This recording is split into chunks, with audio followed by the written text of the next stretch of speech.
குருவியின் ராஜாவாக திகழ்கிற திரு பொம்மையா அவர்கள் வாசிக்கிறாங்க. நம்ம வார வாரம் ஒவ்வொரு அடவாக நம்ம பார்த்துட்டு வரோம். தேவராட்டத்தின் அடவுகள் அப்படின்ட்டு. இப்போது 3வது அடவா சிக்கு ஜப்பம் அப்படின்னு சொன்னாங்க. அதை வாசித்தாங்க ஐயா, அவங்க அருமையாக வாசித்தாங்க. அதுதான் அந்த காலத்து அடின்றது.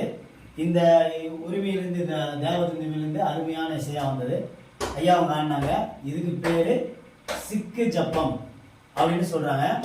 சிக்கு ஜப்பம்னாலே சிக்கலாக இருக்குன்ற மாதிரி அவரோட கருத்து.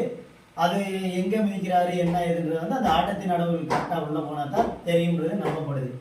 அருமையாக வாச்சாரு. இப்போ மறுபடியும் அதுவே ஒரு தடவை பார்த்துடலாம்.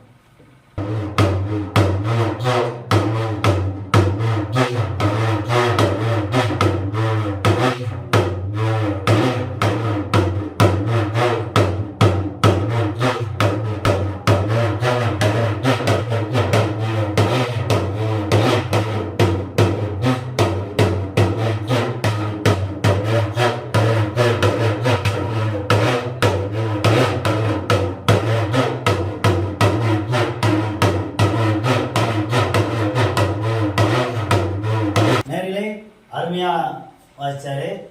அவர் அருமையாக ஆடினார். இதே மாதிரி ஒரு 10 பேர் 100 பேர் எத்தனை பேரோட ஆடலாமா? எத்தனை பேரோட இதே ஸ்டெப் தான். இது நீங்கள் ஆனதே அருமையாக இருக்குது. இன்னும் 10 பேர்லாம் சேர்ந்துட்டா ஜம்முன்னு இருப்பானுங்க. அதுக்கான கொடுத்து வைக்கல. நம்ம அடுத்த வீடியோவில் நம்ம அது மாதிரி பண்ணிடலாம்.